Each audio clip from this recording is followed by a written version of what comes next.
बिर्लाजी यांच्यावरती जो काँग्रेसने अविश्वासाचा प्रस्ताव आणलेला आहे, मुळात राहुल गांधी आणि मंडळींनी आत्मपरीक्षण करणं गरजेचं आहे। ॲज अ विरोधी पक्ष नेता म्हणून राहुल गांधी किती वेळ सभागृहात बसतात? माननीय संसदेमध्ये जरी विरोधी पक्ष असला तरी वेळोवेळी वेगवेगळ्या विषयांवरती पुरेशी चर्चा करण्याकरता वेळ दिला जातो।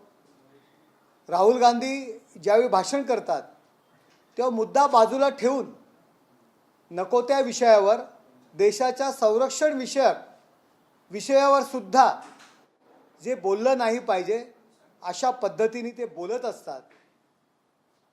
सभागृहात कामगिरी करण्यापेक्षा सभागृहाच्या बाहेर कामगिरी करण्यामध्ये त्यांना स्वारस्य असतं। त्यामुळे त्यांनी स्वतः आत्मपरीक्षण करायला पाहिजे। ॲज अ विरोधी पक्ष नेता म्हणून आपण काम करतो का? आपण सभागृहात बसतो का? आपण वेळोवेळी विषयांवरती चर्चा करतो का? केवळ प्रसिद्धी करता हा सगळा प्रपंच सुरू आहे। लोकसभा अध्यक्ष जे असतात हे दोन विरोधक असो की सत्ताधारी असो या दोघांच्या मध्ये समन्वय साधण्याचं काम करतात। ज्या पद्धतीने चित्र पाहायला मिळतं लोकसभेत, हे बघा, एका बाजूला झुकलेले दिसतात। अजिबात नाही, खूप चांगला समन्वय त्या ठिकाणी साधतात। आपण पूर्ण हिस्ट्री बघा ना, विरोधकांना किती बोलायला तास दिले गेले, विरोधकांचे किती प्रश्न। मी तर म्हणतो की सगळ्यात जास्त बोलायला विरोधी पक्षांच्या सदस्यांनाच मिळतं। मग 0 आवर असू द्या, प्रश्नोत्तर असू द्या, प्रश्नोत्तराचे पुरवणी प्रश्न असू द्या, सगळ्यात जास्त प्रमाण आणि डाटा आहे सभागृहामध्ये, डाटा उपलब्ध आहे। जास्तीत जास्त विरोधी पक्षालाच त्या ठिकाणी संधी मिळते। परंतु राहुल गांधी यांना त्यामध्ये स्वारस्य नाही आहे। त्यांना केवळ सभागृहात चुकीच्या पद्धतीने वर्तणूक करायचं, सभागृह बंद पाडायचं आणि प्रसारमाध्यमांच्या तोंडावरती चमकायचं। प्रसारमाध्यमांमध्ये चमकायचा हा एकमेव उद्योग राहुल गांधी आणि मंडळींचा आहे। त्यांचं म्हणणं असं आहे की लोकसभेच्या अध्यक्षांनी जे विधान केलं होतं किंवा ज्या पद्धतीने वक्तव्य त्या चेअरवरती बसून केलं होतं विरोधी पक्षांच्या महिला खासदारांवरती, पंतप्रधानांवरती हल्ला करण्यावरती, या सगळ्यावरती त्यांचा महत्त्वाचा आक्षेप। हे बघा, सभागृहामधली जी परिस्थिती होती ती आम्ही स्वतः पाहिलेली आहे। त्याच्यामुळे जास्त बोलणं गरजेचं नाही आहे। ज्या पद्धतीची कृती आहे, सभागृहात मुद्दे मांडण्याकरता, आपले विचार मांडण्याकरता जनतेने आपल्याला पाठवलं असतं। सभागृहात आरडाओरड, वेलमध्ये येऊन आरडाओरड, उड्या मारणं, पोस्टर भडकवणं, पोस्टर फडकवणं, पंतप्रधानांचा रस्त्याच्या मार्गामध्ये महिला जाऊन उभं राहणं, हे फार लाजिरवाणी गोष्ट त्या ठिकाणी झाली। ज्या सभागृहामध्ये माननीय सरदार वल्लभभाई पटेल, पंतप्रधान, माजी पंतप्रधान नेहरू, लालबहादूर शास्त्री, भारतरत्न डॉक्टर बाबासाहेब आंबेडकर, अटल बिहारी वाजपेयी, असं अडवाणी, असं ते सभागृह, प्रणब मुखर्जी, त्या सभागृहामध्ये त्याची इबरत घालवण्याचं काम काँग्रेस करत आहे। सर, एक प्रश्न असा आहे की संजय राऊत म्हणतात की अमेरिकेचे गुलाम झाले, इराण इस्रायल या युद्धामध्ये सर्व गोष्टी आता भारताच्या अमेरिका ठरवतं, तुम्ही कसं पाहता? संजय राऊत, आपण आधी कुणाचे गुलाम झालेला त्याचं आत्मपरीक्षण करा। आपण विरोधी पक्षांची माणसं निवडून आणण्याकरता आटापिटा करताय, त्यामुळे आपण कुणाचे गुलाम आहात? आपण काँग्रेसचे गुलाम झालेले आहात। बाळासाहेबांचा विचार आपण सोडलेला आहे आणि या गुलामगिरीमधून उद्धव बाळासाहेब ठाकरे आणि मंडळींना आपण संपवलेलं आहे। आपल्या कृतीमुळे ते संपलेले आहेत। आपल्या कृतीमुळे त्यांच्यावरती ही आज परिस्थिती आलेली आहे की त्याला विधान परिषद, मला घर देता का घर, जे आपण नटसम्राट का एकच पहिला कशा नटसम्राटमध्ये आहे ना, मला घर देता का घर, अशी परिस्थिती आज उद्धव ठाकरेंवरती आलेली आहे। मला विधान परिषदेवर आमदार करता का, मला विधान परिषदेवर आमदार करता का, अशी विनवणी करण्याची वेळ केवळ संजय राऊत या माणसामुळे उद्धव ठाकरे यांच्यावर आलेली आहे। तुम्ही शरद पवारांसाठी आदित्य ठाकरे आणि भूमिका घेतली आणि 7वा उमेदवार दिला नाही, त्यांचं ऐका, काय म्हणाला तुम्ही? आदित्य ठाकरे हे कुठेतरी नवीन नाही, तुम्ही नाव काहीतरी घेतलं आता, यांच्यासाठी प्रयत्न करत होते असं प्रियंका चतुर्वेदी यांसाठी आदित्य ठाकरे प्रयत्न करत, तशी खूप चर्चा आहे। आणि तुम्हाला काय माहिती आहे? असं म्हणत होते की शरद पवारांनी यावं, तुमची काय माहिती आहे की विरोधीसाठी आदित्य ठाकरे खरंच प्रयत्न करत होते का? मला तरी वाटतं की जे काही कोणी प्रयत्न करत होते, कुणासाठी करत होते मला माहिती नाही, परंतु जर सुषमाताई अंधाऱ्यांकरता जर प्रयत्न केले असते, विनायक राऊतांकरता प्रयत्न केले असते तर खूप बरं वाटलं असतं. तुम्ही पण नाराज झाले. तुम्ही तुम्ही राज्य नाराज कशासाठी आहात? प्रियंका चतुर्वेदी यांना मिळालं नाही म्हणून की सुषमा अंधारे यांना मिळालं नाही म्हणून? नाही, मी काय म्हणतो, विनायक राऊत होते, सुषमाताई अंधारे होते आणि जी चंद्रकांत खैरे होते, यांच्याकरता जर खऱ्या अर्थाने जर प्रयत्न केले असते, जुनी माणसं आहेत की ज्यांनी पक्ष वाढवण्याकरता प्रयत्न केले, तर खूप बरं वाटलं असतं. पण पक्षाच्या बाहेरच्या मंडळींकरता हे जे काही प्रयत्न चालू होते त्याचं वाईट वाटते. काय कुठे नेऊन ठेवलाय आमचा पक्ष, अशी वेळ आलेली आहे. शिवसेना म्हणून तुम्ही 7वा उमेदवार दिला नाही आणि शरद पवारांच्या बाबतीत एक वेगळी भूमिका घेतली आणि साठी सकारात्मक हे बघा भूमिका घेणार. की आम्ही 7वा उमेदवार रोहित टिळक यांना आम्ही देणार होतो शेवटच्या क्षणापर्यंत, परंतु माननीय मी महाराष्ट्राचे म्हणणार नाही, हिंदुस्थानाचे नेते सहकार महर्षी माननीय शरद पवारजी यांची इच्छा होती की सगळ्यांची की त्यांनी राज्यसभेवर पुन्हा जावं.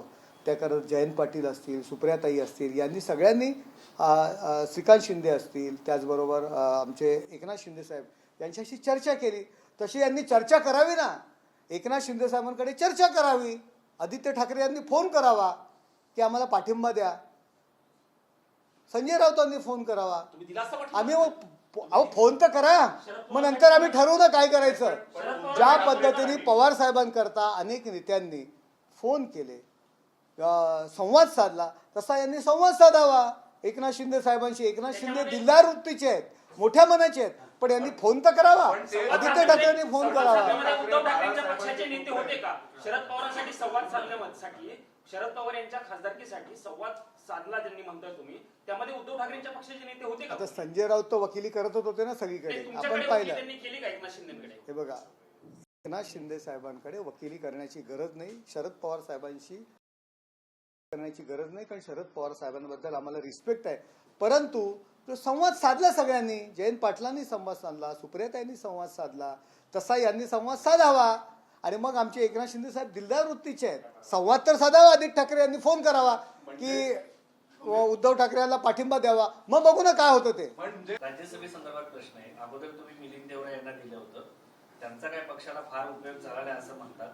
नंतर ह्यावेळेस तुम्ही संघटनेला मजबूतीकडे येणारा निर्णय घेतला का असंही सांगितलं, तर याच्या संदर्भात काय? हे बघा, सर्वसामान्य महिलांची प्रतिनिधी एकनाथ शिंदे साहेब लाडकी बहीण योजना त्यांनी माननीय देवेंद्रजी फडणवीस आणि अजितदादा या सगळ्यांनी मिळून एकनाथ शिंदे साहेब मुख्यमंत्री असताना लाडकी बहीण योजना सुरू केली. लाडकी बहीण योजना केवळ नावाकरता नाही आहे, 1500 रुपये देणं एवढं मर्यादित नाही आहे, तर त्या महिलेचा सन्मान राखणं, तळागाळातील महिलेचा सन्मान राखणं, पक्षाकरती काम करते त्या महिलेचा सन्मान राखणं, तळागाळातील समाजातील महिलेचा सन्मान राखणं, हा त्याचा मागचा उद्देश आहे. एकेकाळी आपण पाहिलं, काँग्रेसमधून आलेल्या महिलेला पक्षाचं काही नाही, पक्षाचं नाव पूर्ण मराठीत बोलता येत नाही, कधीही पक्षाकरता आंदोलनं केली नाहीत. पक्षामध्ये अनेक सिनियर महिला होत्या, त्यांना बाजूला ठेवून कुणाला केलं होतं तुम्हाला माहिती आहे, जेव्हा संधी मिळाली त्यावेळी. परंतु आम्हाला संधी मिळाली तेव्हा एकनाथ शिंदे साहेबांनी कार्यकर्त्याचा विचार केला. महाराष्ट्राची परंपरा होती, राजकुमार धूत, आणखी कोण नंदी, आणखी कोण चतुर्वेदी, आणखी बरेच जी परंपरा होती ती परंपरा खंडित करून सर्वसामान्य कार्यकर्त्याला न्याय देण्याचं काम एकनाथ शिंदे साहेब आणि श्रीकांत शिंदे यांनी केलेलं आहे. सर, प्रश्न हा आहे की मिलिंद देवरा यांनी वरळी मतदारसंघामध्ये फारसं यश न मिळवल्यामुळं शिंदे साहेब हे देवरा यांच्यावरती नाराज आहेत.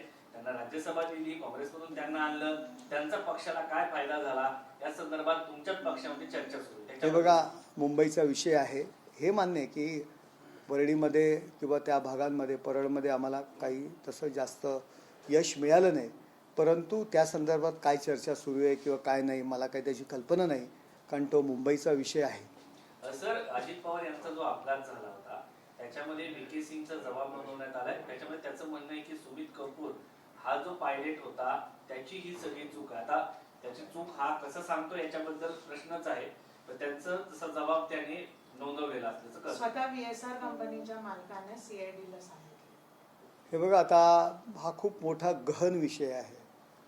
रोहित पवार मध्ये जय पवार काहीतरी ट्विट करतात, पार्थ पवारमध्ये त्यांचे काही मतं आहेत, मध्येच राष्ट्रवादीचे आमदार काहीतरी. मात्र महाराष्ट्रामध्ये 1200 पेक्षा जास्त असे बांगलादेशी आहे ज्यांचं नाव स्वतः गव्हर्नमेंटने जे राशन कार्ड मधून वगैरे एक्सेट्रा काढलं नाहीये.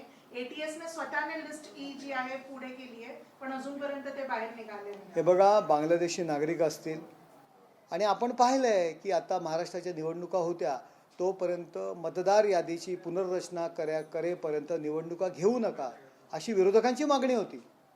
त्यामुळे SIRला मला वाटत नाही जे आमचे महाराष्ट्रातील विरोधी पक्षाची लोक आहेत ती त्याला विरोध करतील. मुंबई महापालिकेच्या निवडणुका, जिल्हा परिषदेच्या निवडणुका, याद्याच्या याद्या दाखवायच्या, इथे 1000 नावं आहेत, तिथे 500 नावं आहेत, 1500 नावं डबल आहेत, अशा पद्धतीच्या मोठ्या मोठ्या प्रेस कॉन्फरन्स विरोधी पक्षाची माणसं घेत होती. SIR झालं की ऑटोमॅटिकली ही नावं कट होतील. त्याच्यामुळे त्याच्या बांगलादेश घुसखोरांवरती ज्या पद्धतीने हे सत्य आहे की या देशात सर्वत्र, मुंबईमध्ये असेल, महाराष्ट्रामध्ये प्रमाण नक्कीच जास्त असणार. फेरीवाले हे बांगलादेशी जास्त फेरीवाले आहेत आणि त्यांची नावं रेशन कार्डमध्ये येण्याकरता, आधार कार्डमध्ये येण्याकरता ज्यांनी प्रयत्न केले असतील, जे दोषी असतील, सगळ्यांवरती कारवाई होणं गरजेचं आहे. पण ते अजूनपर्यंत काढले गेले नाहीये. जर काढली गेली नसतील तर ती काढली गेली पाहिजेत. राज्य शिक्षण मंडळाकडून राज्यभरात 80 असे शिक्षक आहेत जे 10वी-12वीच्या कॉपी प्रकरणात पकडले गेले आहेत. जे दोषी आहेत त्यांच्यावर कारवाई होणं गरजेचं आहे. शिक्षकांनी अशा पद्धतीची कृत्य करणं गरजेचं नाही. त्यांना शिक्षकच म्हणता येत नाही, गुरु आपण म्हणतो. गुरु जर अशा पद्धतीचे जर काम करत असेल तर त्याच्यावरती कारवाई करणं गरजेचं आहे. राष्ट्रपती द्रौपदी मुर्मूच्या प्रकरणामध्ये ममता बॅनर्जीवरती आरोप केले जाते, त्यांनी अपमान केला. पण जेव्हा संसदेचं उद्घाटन झालं होतं, लोकार्पण झालं होतं, त्यावेळेस द्रौपदी मुर्मूंना निमंत्रित सुद्धा केलं गेलं नव्हतं असं विरोधक म्हणतात. अपमान आणि हे कसं? हे बघा, राष्ट्रपती महिला आहेत, राष्ट्रपती देशातील सर्वोच्च स्थान आहे आणि ज्या पद्धतीमध्ये बंगालमध्ये त्यांच्या संदर्भात जी कृती केली गेली ती नक्कीच निषेधात्मक आहे.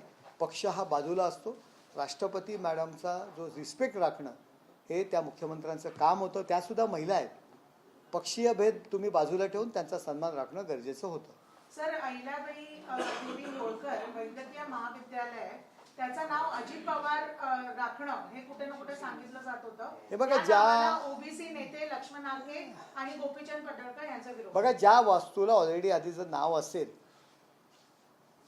अहिल्याबाई होळकरांचं जर नाव असेल तर त्या वास्तूला पुन्हा अजितदादांचं नाव देणं हे अजितदादांच्या परिवाराला पण आवडणार नाही, कुणालाच आवडणार नाही. ज्या वस्तूला नाव नाही अशा वस्तूला त्या ठिकाणी नाव देणं गरजेचं आहे. त्याचबरोबर एखादी मोठी वास्तू निर्माण करणं त्याला नाव देणं गरजेचं आहे. परंतु अहिल्याबाई होळकर यांच्यासारखाचं जर नाव असेल तर त्या ठिकाणी ते नाव बदलून अजितदादांचं नाव देणं हे उचितच नाही आहे आणि त्यामुळे तो समाजच नाही, ओबीसी समाज नाही, तर कुणालाच ह्या गोष्टी आवडणार नाहीत. पत्रसाळीचा पुनर्विकासाचं काम 18 वर्षांपासून रखडतं. आता ते का रखडलंय? पत्राचाळ म्हटलं की एकच नाव पुढे येतं. आपण जर सकाळी त्यांच्याकडे जेव्हा जातात त्यांना जर आपण विचारलं तर बरोबर.